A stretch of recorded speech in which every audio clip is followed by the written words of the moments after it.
Yes, I was raised in New York City, and I've been settled in Chennai for about 20 years. I earned a PhD in folklore from the University of Pennsylvania and a master's degree in psychology from the University of Madras. So in addition to co-founding and directing the World Storytelling Institute as an NGO in 2007 in Chennai, I've taught at 6 colleges and universities, three in my hometown of New York and 3 in Chennai. When I was teaching at the IIT Madras, I actively participated in the IIT's Center for Teaching and Learning.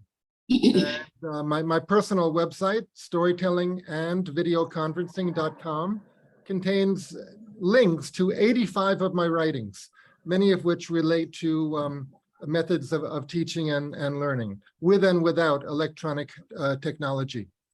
I sometimes give training to teachers regarding ways to use stories and storytelling in the processes of teaching and learning, and also helping students to develop their personalities in healthy ways.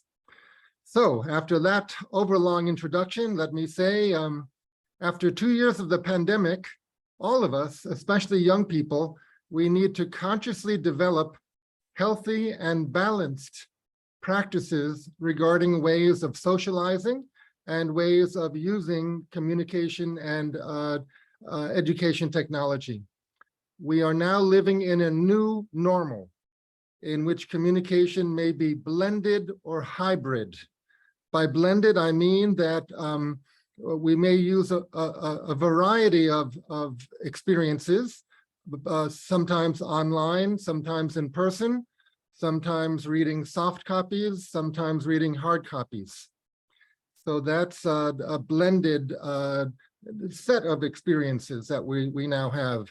And hybrid, by hybrid, I mean a situation where a number of people are in a room together, but they are joined by some other people coming in by Zoom or some other video conference platform. So for the people in the room, it's a physical meeting, but the people coming in by Zoom maybe their images appear on a big screen, so the people in the room can see their images. So getting to education, we educators like to say we seek to teach students how to think, not what to think. Teaching how to think involves teaching ways to approach a topic, ways to formulate questions about the topic. Teaching how to think involves teaching the process that is known as critical thinking, which involves looking at a topic from as many angles as possible. So as educators, we seek to help students become self-reliant, flexible, articulate, that is, willing and able to express themselves, and well-rounded. By well-rounded, I mean that wellness and development is occurring on the emotional and social levels, as well as on the intellectual level. Now, the psychologist Howard Gardner has raised our awareness that people have various types of intelligence, different ways of processing information.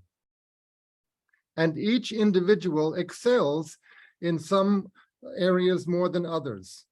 The multiple intelligences include, and this is not a complete list, but they include spoken language, written language, mathematics having to do with logic, music having to do with rhythm and harmony, visual spatial, which he treats as one category, visual spatial, physical having to do with your body and the movement of the body, interpersonal intelligence, and intrapersonal intelligence.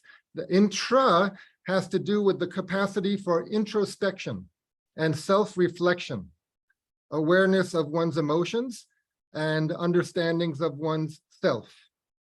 So at Datalogics, we seek to help schools assist their students to develop their digital media literacy, which should be considered an addition to, but not a replacement of, reading and writing. Both types of literacy, reading and writing and digital multimedia, are essential for young people today who wish to fully develop themselves and their careers.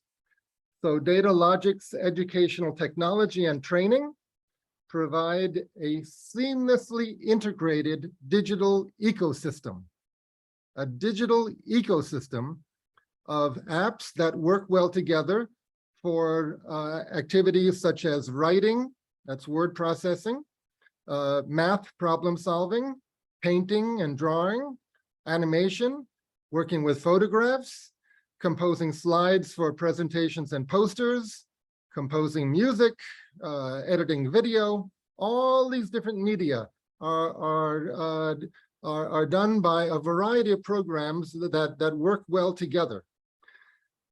The human mind develops in the following way. First, we receive, and then later we learn, we're able to create. First, we learn to listen and understand. Then we learn to speak and express. First, we learn to read. Then we learn to write.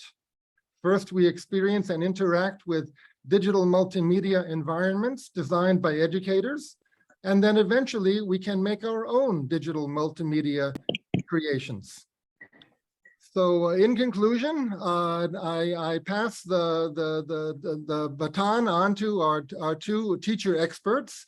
From my own experience of teaching, mostly on the college level, I have found that educational technology, 5 ways we can use the technology are, we can develop teaching and learning materials with the technology, with the existing curriculum.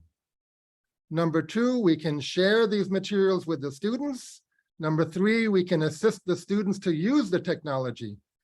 Number 4, we can use the technology to manage class sessions and interact with the students before and after the class sessions. And then finally, we can use the technology for keeping records regarding the students. So I know our teaching experts will give us some details about some of these. So I just want to thank everybody again. And I think we'll have some time for discussion at the end of the session. So if you have any questions or comments about anything I've said, please jot them down, and we'll have the discussion about about an hour from now. Thank you very much. Thank you, Dr. Eric. Thank you for sharing your thoughts on using technology in the classroom.